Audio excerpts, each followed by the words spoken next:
Hello, everyone, and welcome to the Shades of Entrepreneurship. This is your host, Mr. Gabriel Flores. Today, I am here with Jonathan calling in from the East Coast, just south of Boston. Jonathan, how are we doing?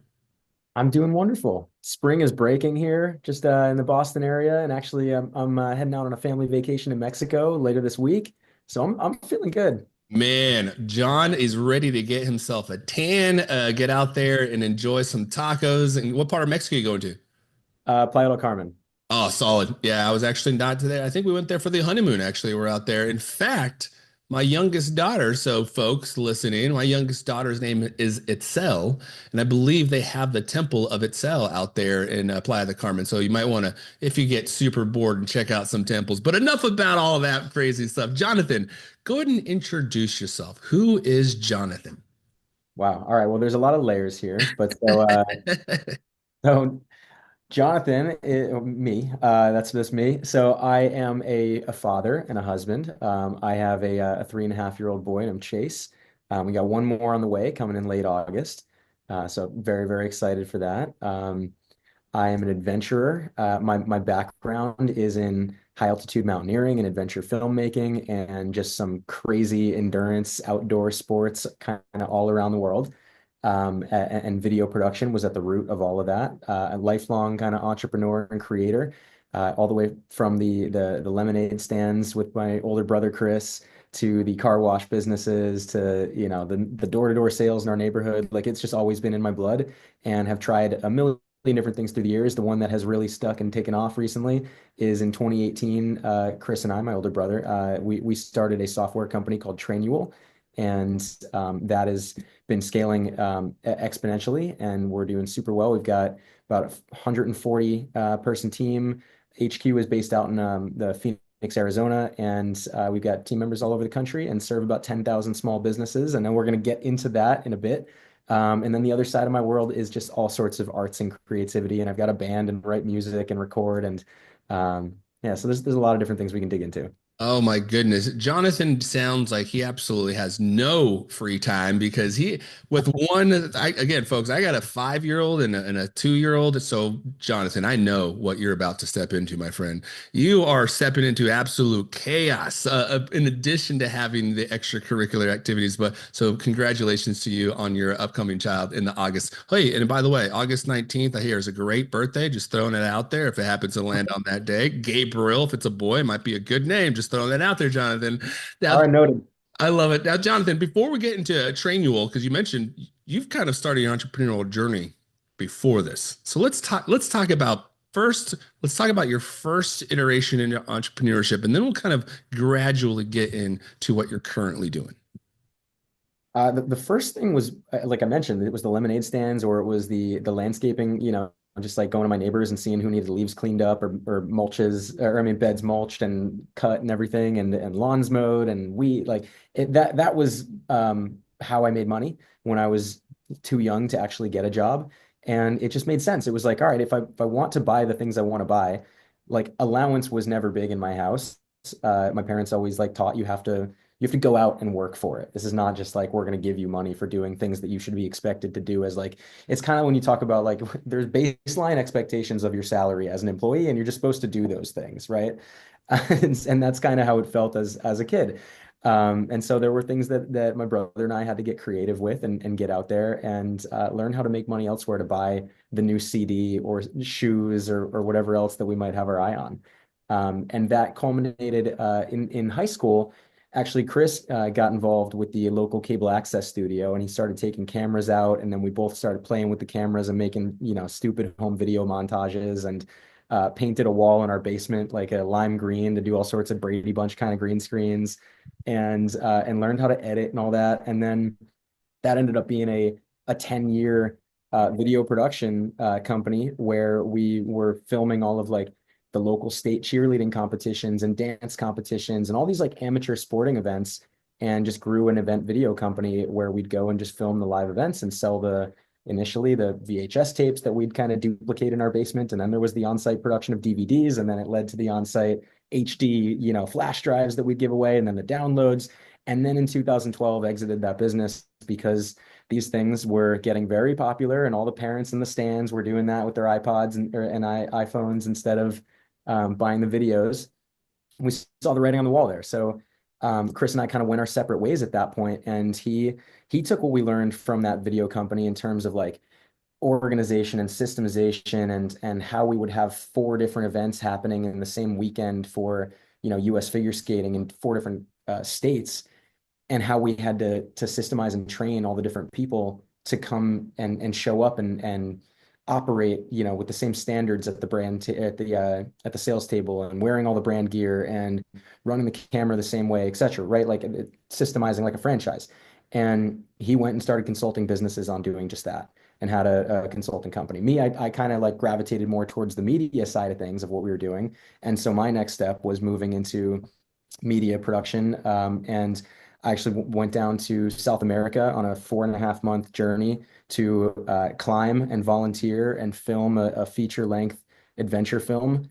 This kind of grand dream. I got two of my friends to quit their jobs and go with me, and we just hit the road and made this film and maxed out all of our credit cards, and it was, we were 22 and going, just living our dream life, sleeping in the dirt on the Pan American Highway, making a movie. And then I came back, and in order to bring that to life, nobody was like paying for it. So to make that happen, I got a job at a marketing agency in Boston, had the 9 to 5, kind of learned the agency life, edited the film on nights and weekends, and then a year and a half later did the film festival route. It was pretty successful, and was able to parlay that into leaving the agency and starting my own adventure media agency, and then and doing adventure content and crazy outdoor stuff for like 6 years before Chris and I linked back up for Trainual. So there's a lot in here to unpack. I love how you said I parlayed that, because now my sport, I'm like, oh, great, it's NBA playoffs right now. Now I got the parlays going. But that is absolutely remarkable, because I really want to take it back to your first entrepreneurial endeavor with the video production. Yeah. Because one thing that I thought was very unique is how you started to build up that brand by just doing, really leveraging your, sounds like your network, because you guys were going to the high schools and doing those events. So talk about what kind of, again, folks, this is before the again, so if you're just listening to the audio, what Jonathan held up was his iPhone, right? So essentially, the iPhone kind of pushed him out of the market. So this was before the iPhone and a lot of the social media content. So how did your team market, your video production team, to kind of scale up to get into the next venture? So it started with basically that cable access show that Chris was doing, and I would like help out with, I'd ride my bike down to the center of town to the studio and help out with random things. And so he was doing the show. He's 3.5 years older, and people around the town were seeing the show, and they'd see, like, if you remember, there was that like Nike commercial with that, it has no sound except for all the like bouncing Oh, basketballs. yes, Around. the whistle. Yeah, yeah. And we like recreated that, and like we just did all these like spoofs and fun recreations, and we would like run all of these videos that would get broadcast 14 times a day across the entire town's like channel 3 or whatever it was. And so people started like recognizing, us, and knowing that like we knew video. And so when one of Chris's friends, his sister was the captain of the cheerleading team, and they knew that like that our high school was hosting the next state competition and nobody was filming, and they were like, hey, why don't you just come film so we can have like a replay tape for the team. And so the school said yes, and that led to the state comp, and that led to, it was just word of mouth in a big way at the start. I love how that kind of organic offering kind of then takes place. And then I also love your transition and saying, you know what, I really had fun. You guys had good exit. I'm going to go and do something I'm passionate about, really film. Now, folks, I got to tell you, I was recently in, I think it was the museum in Paris, out in Paris. And one of the things they had out there was very unique is they actually had an exhibit of this individual who actually went out there for, I think it was about 30 days and lived in an air balloon. So a hot air balloon for 30 days, extreme filming, really, really impactful content, really extremely like from a body's perspective, extremely difficult to probably do. So, 30 days in a hot air balloon, but it was absolutely remarkable. And the filming that kind of got out of there, to me, I didn't even know about that median. I mean, I certainly knew about video production, but I never really thought about like Again, if you think back, like I used to skate. So, folks, if ever you're skated, right, you're going to sit there and you go to Zoomies or you go to any of those skate stores and you see all these skating videos. This is, I love how Jonathan's thought has like, you know what? Why don't I do that? But then with my passion. So, talk about that kind of transition, really being able to do something you love to do, but also leverage a lot of the experience that also shout out to your brother Chris. My older brother Chris is the same way. He's an entrepreneurial guy. He's the one who got me in all this crazy stuff. So shout out to the Chris's of the world. But talk about your own personal transition from going from, you know what, I did it. I'm leaving this, really leaving possibly some comfort, and then you said to maxing out my credit cards and just saying I'm just gonna do what I want. Tell me about Yeah. that mental transition and what inspired you to do it.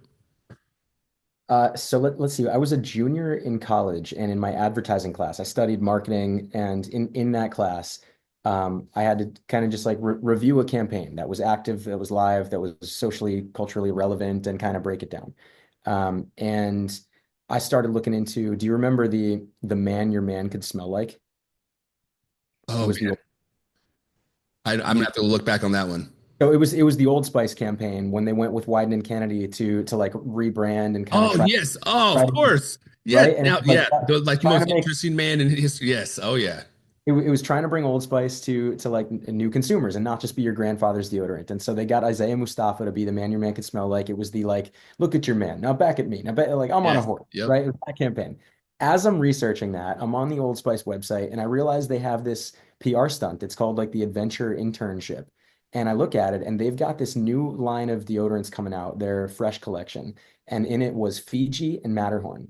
And these were not launched yet, but they were basically doing a nationwide hunt for two interns to send to the Matterhorn and to Fiji to do like social content and brand storytelling and everything. And so I stumbled across it and applied for this. And I guess it's always been a little bit natural for me to have a knack for copywriting and brand storytelling because of my background in music as well. Like I've always been a songwriter, and so lyricism and poetry and all that. So I was able to adapt the Old Spice voice in my entire application, and they loved it. And I ended up beating out like 2,000 other applicants and told them I wanted to go to Matterhorn. And so the summer of after my junior year of college, they sent me out to Europe for 2 weeks and just to like do crazy stunts with like literally snowboarding on the glacier wearing a lederhosen with all these deodorant on it, just throwing it out and like using a flip camera to document it all and just crazy stunts every day, documenting on a little flip HD camera and tweeting from the Old Spice brand account and blogging on their thing. And so coming back from that, I was like, holy crap, like I know how to use a camera. I know how to like early on social media. I know how to like adapt my voice to a brand. I have an like I love adventure and these crazy things. It just kind of all came together through that, and I was like, that could be a career. I could literally just go out there and be the person doing crazy stuff, telling brand stories, helping launch products and promote products and make films and do social content. Like that could be the thing. And so at the same time, I also was I was watching if there was a show called The Buried Life on MTV, which was basically like four guys from Canada who got a big bus and they started driving around and like checking off their bucket list while also helping other people check off their items. And I loved that idea of adventure philanthropy. And I was studying environmental science and passionate about these causes and everything. And so I came up with this idea that Between the Peaks is what I called it, and it was to go down and climb Aconcagua, the tallest mountain in South America, and then travel north up the Pan American, passing through every country from South America back up to the States. And in every single country, spend a week volunteering with a different cause and telling those stories. And then end in Alaska climbing Denali, tallest mountain in North America. So two of the seven summits, but the story being Between the Peaks. And that was then in 2013 when my two friends and I, we spent a year basically in kind of leading up and trying to plan this trip. Would have been way easier with ChatGPT now. Back then it was like hunting through travel Oh, forums from that, 15 years ago and couch surf blogs and stuff, and trying to find where to go. But yeah, we spent 4 months on the road. Um, and it ended up being a two-part trip because the first time around we ran out of money in Guatemala. But yeah, we ended up with a film from that, and so that was the big step. It was just that culmination of me seeing what could be possible with a career with the Old Spice gig, and understanding how to combine those passions, and then having the like, look, they're doing it, why can't I attitude, and then just that kind of throw caution to the wind and like figure this, what time in your life else can you do it? And then if the nothing comes from this project and nothing comes from this story and it doesn't turn into that dream career for me, like how cool of a thing on your life resume is that? And if I go and interview for a job afterwards, how much does that set you apart than anybody else? There was no reason not to do it in my mind. You know, you brought up a very interesting point, and is specifically in regards to like exposure to different thoughts and ideas and gaining experience, and that is the internship. You know, one of the things I would say, one of my biggest regrets as growing up is I never had an opportunity to, or at least I didn't take advantage of any internship. I started working when I was, 15 in healthcare. I've been in healthcare for years. Wieden Kennedy. I live here in Portland, Oregon, so very familiar with the Wieden Kennedy team, and then Nike's on our backyard, right? Now, with that said, I've always certainly been like, man, I regret not doing an internship. I wish I would have done it. I wish I would have got that experience, or at least try to get out there and get different exposure to different career paths. What is your take on it? What I would love to hear, kind of, what was your experience? Did you enjoy it? What are the pros and cons? And would you do it again? What if entrepreneurs are out there and they're thinking of like, I'm kind of stuck. Should they think about, taking on an internship? 1000%. Yeah. I am like, I live for collecting experiences in all sorts of aspects of life. Like if going back to that moment in 2010, like I would have done the Old Spice thing for free. Like, yeah, it was they ended up paying me 5K for like the 2 weeks in Europe, which was amazing. But, Take it. like, I would have done it for free. I would have done something way less than that for free. And I ended up doing like through the years, of course, while chasing these dreams and trying to build this lifestyle, I did do a ton of work for free, whether it was like helping somebody with a logo or building their website or doing social content, like because at a certain point you have to have a resume in order to sell, right? And so like you don't have a worth from the start. You have a worth based on what the market is willing to pay. And if they don't see anything that you've already done, then they're not willing to pay. And so that's where like that first film, I fronted the cost of it. My two friends and I, like the three of us just went, we maxed out, like I said, like probably between us, like 9 credit cards and put our student loan debt on deferral and whatever else that we had to do.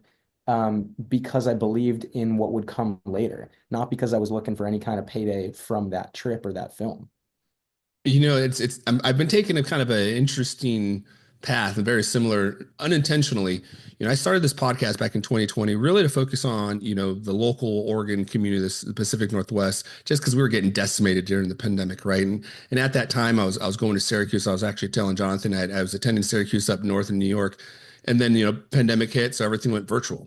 So I'm paying $100,000, whatever it was, to get my MBA on a virtual level. And so that kind of really annoyed me, and seeing our community get decimated. And the entire time I'm reading these case studies in Harvard Business Review about entrepreneurs, I'm like, well, why don't I start a podcast or start interviewing people and start learning this concept while also, gaining some experience and exposure. Again, folks, I'm not gonna lie, I'm selfish. I do this because it's great. I get to meet new people and I get to learn so much, but I also get to teach, right? So throughout this teaching process of doing the podcast, I'm like, oh, now I've learned how to do video and audio production, right? Start slowly creating these things to just recently, again, we just had 200 episodes, Jonathan, of this podcast. And just this year, I finally brought on my first paying client, because for the last couple of years, I've been doing everything for free, podcasts for free, the reels for free, trying to understand SEO, social media.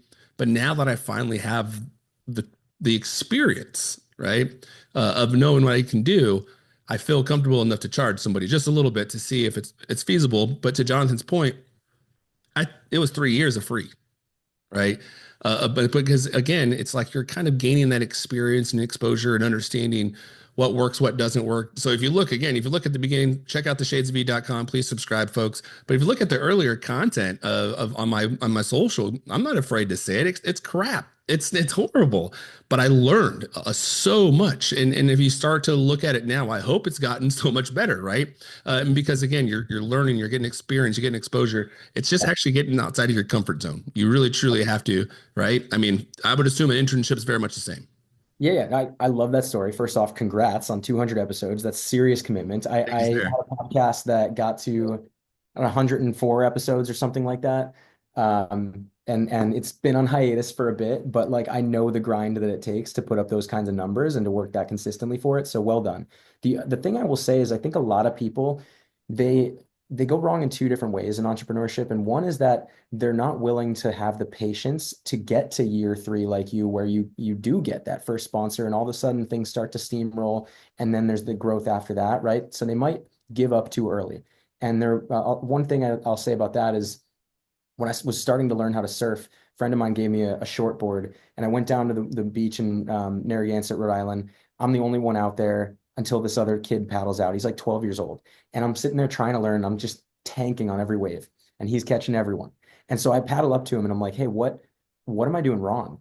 And the only thing he said to me, like some kind of like crazy sage, was he's like, don't stop paddling even when you think the wave has you. And that like that hit me so hard. I was like, that's what we do in life is we think that the wave has us and we stop paddling and we try to get up and then it just goes by. And so that's like lesson number one is like patience. A lot of people don't wait long enough to see the fruit of their labor. The other thing is like not everybody has the idea to start the podcast and the podcast ends up being the thing, right? Like on my journey to having Explore Inspired was my media company that and then to Trainual, which is the more significant company. Like on that journey there, I had a coffee brand. I had a fitness company where I'd like go teach startup principles in rock gyms. I had a productized content marketing service called Content Jelly. I like I did all sort like I filmed like model train tutorial videos. Like it was just so many random things along the way. And a lot of people give up after idea one or two before they get to idea seven, before they spend 3 years on idea seven, before they actually succeed. Man, that I feel like is entrepreneurship in a nutshell, truly, folks. And I absolutely love shout out to the 12-year-old surfer. Man, I absolutely been struggling to get on a wave. I just started surfing like the last 2, 3 years. And you know, I've been trying, folks. I still have not, but I swear to God, I'm gonna get up on a wave one day. That is the ultimate goal. But you know, to your point, you know, it's like you really do kind of have to have a bit of a kind of a fool's gold in yourself that no matter what you're going to do, you're going to succeed and you just kind of keep pushing through it. You know, like that 12-year-old said, just continue to, even though you think the wave got you, continue to paddle because it's when you think you have it going on, that's when everybody kind of, you know, falls apart sometimes. Like to Jonathan's point, I mean, I've had a t-shirt company now because of the podcast. I've had exposure to so many different, you know, business opportunities. Well, like many of you folks know, I'm the president and non-founder of the nonprofit Latino Founders. Now we know getting close to raising almost $1.5 million in 3 years. Our goal to help 100 Latino entrepreneurs scale their businesses to $1 million recurring revenue. Now, Jonathan, I'm sure you know this. The reason we're going for that $1 million of ARR is because when you get to that point, that's when the founder can pay themselves and they can actually offer their employees a competitive wage, right? So it's no longer just a hobby. That's the $1 million has actually becomes an actual small business, folks. Is that's not just a oh man, $1 million. No, they're not a millionaire. Not by any means, but our goal is to help them get scale and to create generational wealth and really to uplift our community. But it's going to take a long time. And to Jonathan's point, it's about gaining the experience and exposure. So having an accelerator program, bringing the mentors in, actually connecting these individuals, you know, and previously we were pretty business agnostic, but you're going to start to see Latino founders. If you want to learn more, check out latinofounder.com. But you're going to start to see us go a lot deeper in specific verticals versus shallow and wide, being business agnostic. So, you know, Yep. sports, outdoors, consumer packaged goods, clean tech, you know, those are things we're probably going to start to go really deep on because there's one, a lot of innovation available. And that's where the market's going to come. So again, to your point, Jonathan, to the folks listening, get out there, network, build relationships, gain experiences, keep paddling, even if the wave got you. You know. Now let's talk about Trainual because I think this, like you mentioned, this is now one of that products that you have 100 and some odd employees and really large, but it's also, in my perspective, extremely valuable. So tell me a little bit more about Trainual. Give us an example of kind of what it is and how did you guys start it? Where did the idea come from? Yeah, so Trainual, like the name implies, it's a training manual. But it's digital. It's in the a new way of like how we transform the way people train people. It came from the DNA of the video company. When I talked about how we'd have all these different, systems set up to ensure that the 300 video contractors that we'd have around the country to hire for random jobs when we had duplicate like jobs in the same different, same day, different markets. It was that DNA of understanding like what needs to be put in place to onboard and train, contractors, new employees, anybody to get them up to speed fast and keep them up to date with any of the changes. And so that was the principle of it.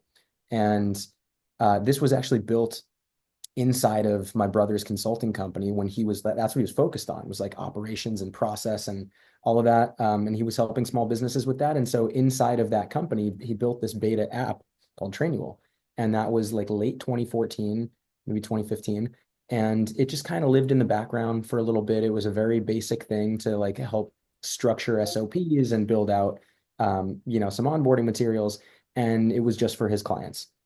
And then in I want to say early 2017, it just started having a life outside of just his clients, some like basic word of mouth. I think that there was a um, Neil Patel, if you know Neil Patel, SEO kind of guy. He wrote a blog about like top onboarding tools, and it happened to, for whatever reason, make it into that. And so people started hearing about this, and Chris was starting to see that like, oh, this little like SaaS product could be more scalable than my consulting time. And so in mid 2017, I went up to Alaska for a month to climb Denali. This was the end part of Between the Peaks a few years later. And I'm there for a month off the grid. At this time, I have my venture company, Explore Inspired. I've got clients that I'm doing newsletters and content for, got staff writers that are blogging and everything. And like, but this was the first time that I was taking any time away from the business. So I tested this tool, Trainual, and I started documenting like all the different podcasts and newsletter and blog processes and managing the WordPress site and whatever, and assign them to, the writers that I had, to my wife, right, to just like keep things running while I was on the glacier and disconnected for that climb.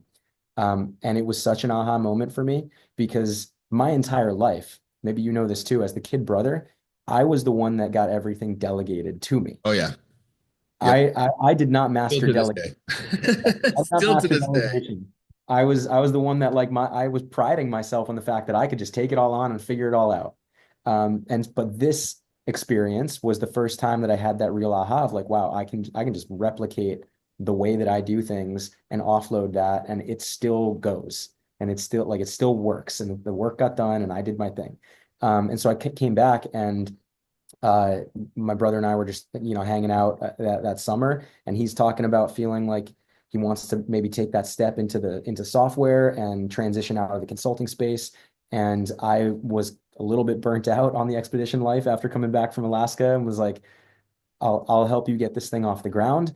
It's kind of a perfect time. My wife, she was a competitive U.S. figure skater, and she had just retired.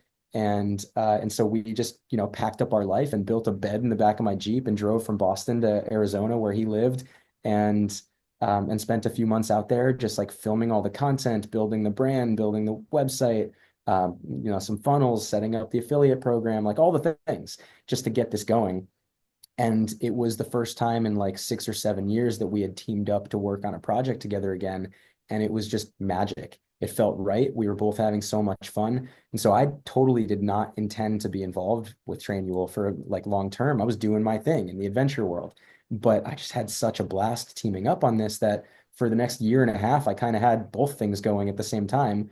And Trainual just happened to be the one that scaled exponentially, that I was just having a ton of fun with. That was different. It was a cool way for me to like, I'm not passionate like, or coming into this, like I wasn't passionate about like, I need to get into HR tech or Yeah. B2B SaaS. Like, that was not my plan. And my path does not make sense to go there. But everything that I had done prior and all of what I had honed with that skill of storytelling in the adventure world, I was able to tell stories of this brand And I was able to, like, I knew exactly who we had to speak to because it was the entrepreneurs and the small business leaders that felt the pains that I've felt or that Chris felt through the years. We'd been through it and I knew how to tell that story. And I had no way of knowing what was right for B2B SaaS marketing and what was right for, how to sell SOPs. Like, it was just a thing that I came into with a different perspective and was able to build a differentiated brand from the start. I think that's the beauty of it too. I think sometimes when you are kind of exposed to the general everyday assumption of whatever vertical you're in, you certainly don't. You kind of come in with the same old thoughts and ideas, and so I think having that opportunity to come in, like you mentioned, hey, I'm not passionate about HR. I don't want to talk about policies and procedures and pay scales and all that other stuff. But what I am passionate about is like, all this creative design things. And how do I take this creative lens and essentially apply it to this vertical? That again, for entrepreneurs that are listening, just because you don't have experience in a specific vertical doesn't mean that your experience does not apply. You just need to figure out ways to what's the lens that you need to be looking through to make what your experience is, and this is applicable across the board. So even if you're in a U.S. services, if you are coming out of jail, folks, a lot of your experiences that you've had from all these different team building things, figure out a way to leverage those experiences to make it applicable to whatever vertical you're focusing on. That's one. That's very, very important. Now, with that said, having some type of like fun doing it is also so important. Uh, I love that, Jonathan. You just kind of like, I'm just gonna do it. I'm just gonna see what it does and see how it happens. I'm gonna drop everything, go check out, hang out with my brother. Things started just to mesh. SaaS products for me personally, that's my ultimate goal. Like to build a SaaS product, because SaaS products, subscription models, those are just very, very, very good products to like really residual good income if you decide to continue on that path, right? But also, I think what is very interesting too is you kind of, again, like you're talking about, you're on the glacier, you're having your wife and all these, and shout out to the significant others as well. They're always, always have our backs and always helping out. But the training aspect of the world, like having to go through that, again, just starting a nonprofit from scratch, that process is absolutely tedious because even when you think you have it down, right? Great example, most recently, the policy changes of DEI, right? Our training policies were replicated of the former administration. Now that there's a new administration, new policies, our policies have to reflect the new administration's expectations on training and DEI and the surroundings. So even that piece has been difficult. How, when you think about like the folks that you guys help, what is the best, like, give me some case studies, some good use case scenarios for individuals that use your service, and how does that really help and support their team? Sure. So a lot of it has to start with the why, right? And I think that's where you talked about, like, it can be very tedious. Creating training materials and documentation and all of that is a tedious thing to do, and it is often not the most urgent thing on your to-do list. When, like, at the start, you just need to sell, or you need to, like, there's other things Oh that yeah. demand Yep. more time than documentation, even though taking few hours to do the documentation will save you multiple more hours on the back end. But the thing that like it roots in for me in getting people to understand is, like, if I would never show up for a serious mountain without having put in the months of training. I would never show up for a marathon without having put in the months of training. And everybody understands that that's what you need to do if you want to excel in any of those physical pursuits. But then when it comes to business, everybody just kind of mails it in. Oh, And big it's like, time. right? It's like, if you want to get to the next level, if you want to run an operational, like, gold standard, scalable business, there are certain things that you need to do, and training is at the core of that in order to empower the team around you. So it often starts with rooting at the why. As far as specific use cases, depends on the vertical. So we have a lot of blue collar businesses, service type businesses, like HVAC and plumbing and construction and landscaping, and that's as much about organizing and standardizing all of the in-office procedures as it is about enabling all the field teams with the info that they need, when they're on the job. Not only ahead of time with the training and the accountability of the tests and stuff, but like actually reference guides available on their mobile app while they're there. When we talk about more kind of white collar businesses or more even creative businesses, like there, we have a graphic design company that employs thousands of designers across the world in Mexico and Philippines and India and all these different places. And it is a deep bench of a single repeatable role that now it's like instead of having one person train every new hire, they've built out the training and they can, whether it's 1 or 1,000 people, it's the most repeatable thing for them to onboard somebody, and everybody operates the same way. So any business that has a deep bench of talent like that doing the same thing, like even I mentioned endurance sports like Ironman. Ironman uses Trainual to bring on all of their race volunteers that just need to know how to work the aid stations at every single race. It's a very repeatable training and they just use it for that. So you can go very deep on like specific repeatable training, or it could be the complete operational playbook for your business where you structure out your org chart, you identify your roles and all of the responsibilities inside of them. You connect all of the associated training to those responsibilities, and then you connect all the people, and you have this basically web of knowledge of who needs to know what, of who does what, and how it's all done. And it's more than just the wiki, it's like the learning management side of things too. So we've combined those two categories with this to create in my opinion, the most modern training manual, hence Trainual. Yeah, and efficient. Folks, let me give you an example of how most like small businesses tend to start, right? You start like as a kind of initiation. So for example, the Latino founders and the Pitch Latino, though, the nonprofit really started in about 2008. It started as an initiative to Latino Startup Weekend. Let's just get some folks. It was during the financial crisis, the big real estate fall in 2008. So let's get some folks in the room. Let's talk about businesses. Let's try to figure out ways to create this, rebuild our economy essentially, right?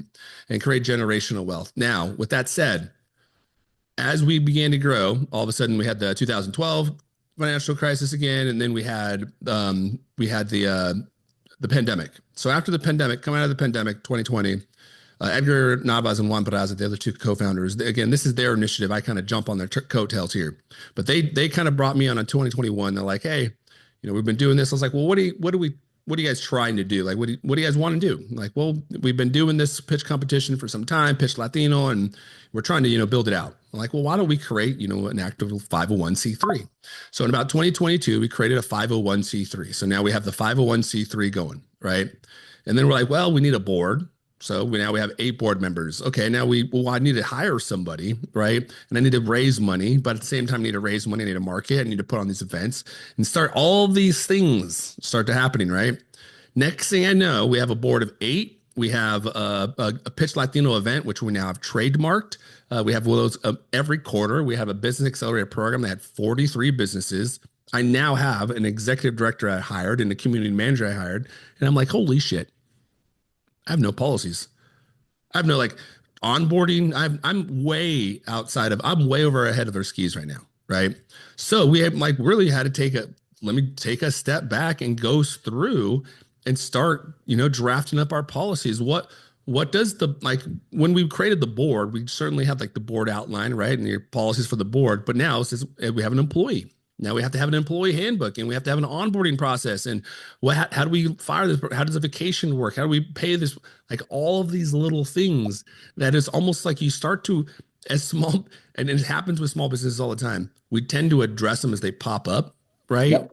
And to your point, Jonathan, had I kind of set up, or we set this foundation down in the beginning, the process, one, it would have written so much smoother, right? We're doing great. No, don't be wrong, folks. We're doing great, but it would have been a much smoother process. There would have been less confusion and less. There's so much more ambiguity for everybody because now you have structured. Same with the podcast. The beginning of the podcast, again, I go back to the beginning of the contents and trying to create some synergy. I was like drinking the fire hose, right? I'm producing a show every week. Now, before, I was literally recording one episode a week and then editing it, doing everything that week. As I learn, now I batch, right? I'll do a couple episodes, a couple months. Now I got, for the next couple of months, to batch out, but I also have time to edit it, create the marketing, so I'm always ahead of the game.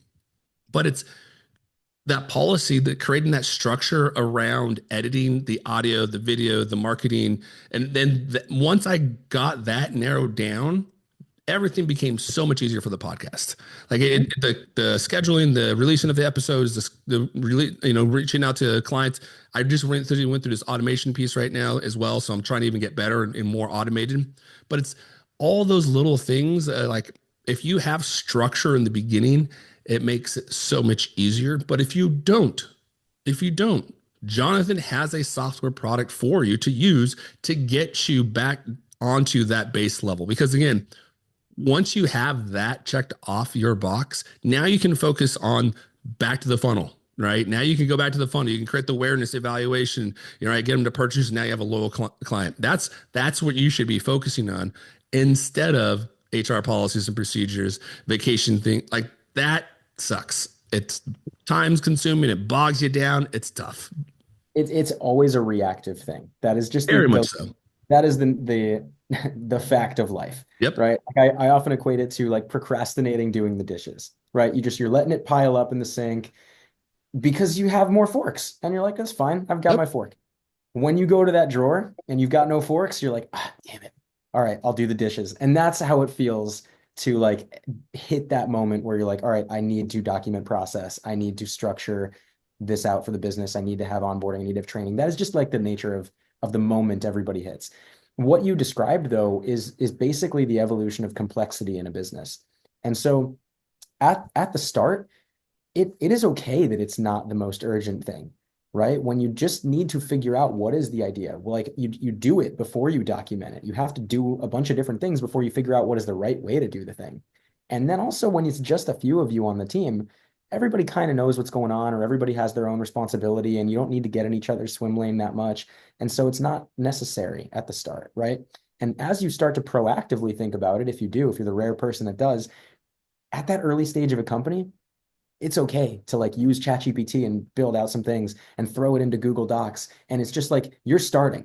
And that's half the battle, right? And then once you get to the point where, oh, well, all of a sudden our team has grown to the point where we have middle management, or we have more than one person in each department, and there needs to be some standardization of the way things are done.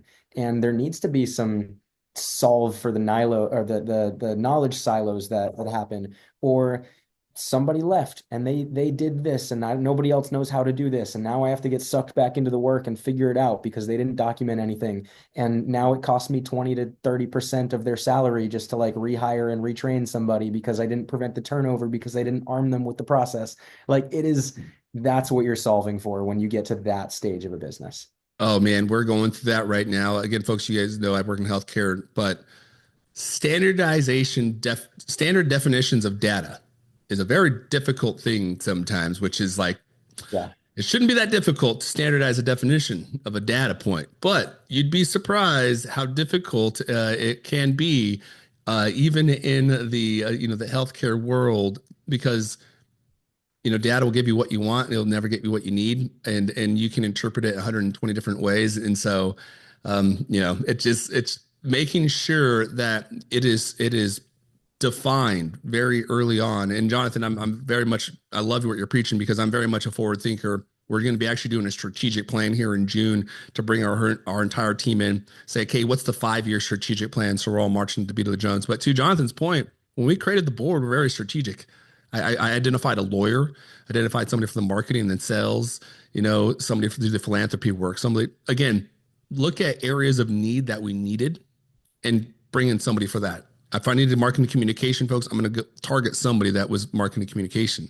If I needed somebody from fundraising, I'm going to target somebody with experience with philanthropy, and I'm going to bring in a lawyer. So when I do, submit my trademark and they have questions, I can just call Julie and be like, hey, Julie, what the heck are they talking about? What is this jargon? What is this legal jargon they're telling me I'm supposed to do? I'm just trying to get a trademark here, And so that was the beginning. Now, as we begin to grow, again, as I mentioned, we have an executive director. Now this individual's livelihood is, I'm the president of the board and co-founder. So I very much take a responsibility of saying, I need to make this successful, because if I don't, this individual loses a job, and that's a big, big thing, a big responsibility that you put on your shoulder.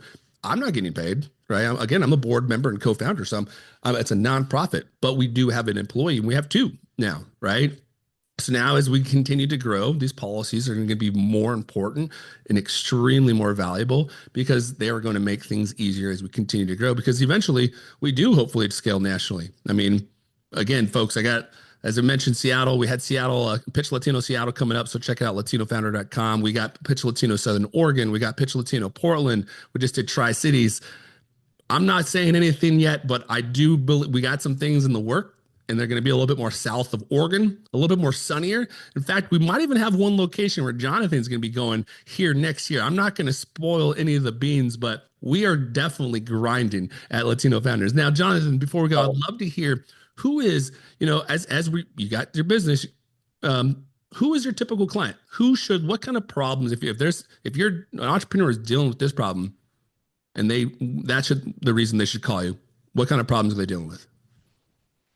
Yeah, so typically, like we were talking about, the scale of complexity that you hit as a business, it kind of comes around 10 employees, a little bit more than that. Something that's in that rough range of like you've got 10 or more employees, and now you're starting to feel those pains of, tribal knowledge that walks out the door when somebody didn't document something. You've got onboarding problems where you get to the stage where you can't spend enough time with every new person to just like download your brain and the way that you would do things. And they like maybe you work remote and it's hard to kind of shadow the way work is done, right?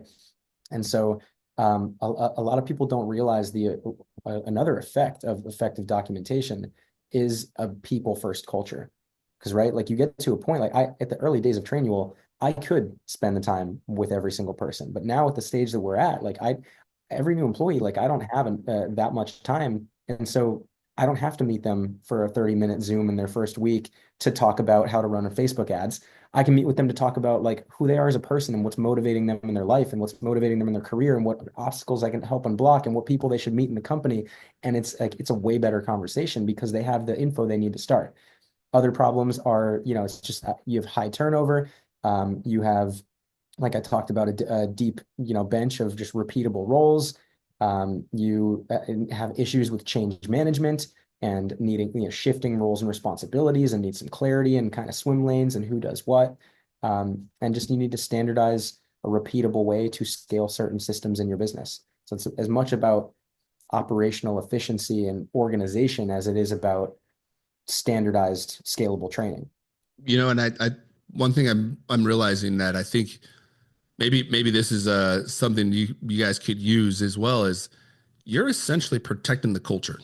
When you create a training manual, and as Jonathan mentioned, as you begin to scale, the effect scale does have on culture eats strategy for breakfast. At the end of the day, doesn't matter. There's three types of employees. There's a cave employee, there's the RIP employee, and there's a engaged employee. I love engaged employees, right? Come to work every day, they do everything, they're proficient in everything they do and excel in most of all the other things, right? And then there's an RIP employee, which I don't mind. I will take an RIP employee because I know I can get them engaged. RIP is they are retired in place. They come to work every day. They just want to do the bare minimum just to get by, and that's okay. They're fine. They're going to do their work. They're not trying to do extra, right? And that's fine. But it's the cave employees that really will eat up your culture, and those employees are constantly against virtually everything. They hate the food, they hate the parking, they hate their coworkers. And if you hire those and you keep them, and then they train the next individual because there are no policies, procedures around, no guide rails to tell them how they're supposed to be training. They're going to be training them how much they hate the food, they hate the parking, they hate the employees, right? And that will then begin to erode your culture. So again, folks, if you have, don't have policies or procedures in place to really protect your brand culture, I would highly recommend to reach out to Jonathan. In fact, Jonathan, for those folks that are interested in reaching out to you, how can they connect with you? How can they learn more about your software? Where can they find you online? Jonathan Ronzio, kind of on every platform. So just search my name. But you can find me at trainual.com as well, or you can find the product at trainual.com and you can get a demo. You can see all sorts of info. We've got like 400 and something templates. If you're kind of just getting started on your documentation journey, please leverage us. We can help. We've got a lot of stuff built out already as you're thinking about starting your playbook or maybe refining a playbook that you already have. But yeah, we'd be happy to help. And I think just to like double click on what you were just saying about culture, a lot of people don't know where to start, and they get a little bit paralyzed by thinking about, well, what employee policies should I have or what SOPs should I put in place right now?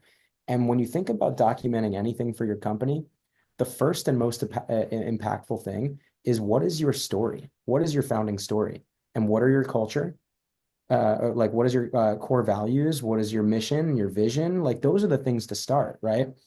Because every single person that then, joins, let's Trainual now is almost 8 years old, and everybody that joins now, they know the same story that I just told you here today.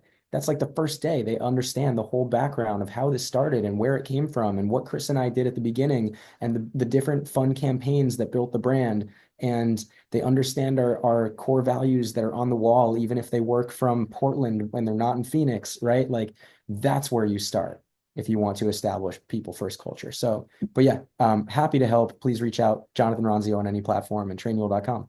I love it. And again, folks, we'll have this on the shadesofE.com. And to Jonathan's point, again, it shouldn't be surprising you why I definitely told you guys the history of Latino founders and then told you our goals, right? That is the culture that we're trying to create. And that's why we're going to a strategic plan. That's why we're trying to maintain this culture. So as we do begin to scale, we get more opportunities to grow out in the, hopefully beyond the state of the Pacific. We're already up in Oregon and Washington. If we Yeah. continue to move beyond that, possibly even to other countries, we are certainly trying to grow, but also trying to maintain that culture. Because again, we have to be true to our true north, the reason we're doing it. And if we begin to veer from that, then we no longer have a purpose. And that's why I also encourage nonprofits, mostly nonprofits, don't just chase the grant funding. Don't change your true north to acquire the grant funding. If the funding that's available doesn't align with your mission, don't apply for it. That's okay. Or if there's like 30% of that grant that does apply to your mission, find another nonprofit and co-sponsor it. Hey, I only 30% because I can do the accelerator part, but all the volunteer stuff, we don't do that. So there's 30% of that grant that they're offering. I'd love to focus on that, and you guys can take care of the rest. So again, building partnerships, relationships is imperative. Get out there and try things. And again, like Jonathan mentioned, even if you think you have the wave, keep paddling. Jonathan, again, thank you so much. It's been an awesome conversation. For folks listening, please subscribe to the Shades of E on LinkedIn, Facebook, Twitter, and you can check out this episode on YouTube. For those Patreon members, you'll have it a week early. You'll have access to the conversation that's going to have to take place right when we're done. So again, folks, please check out the shadesofE.com. Thank you and have a great night.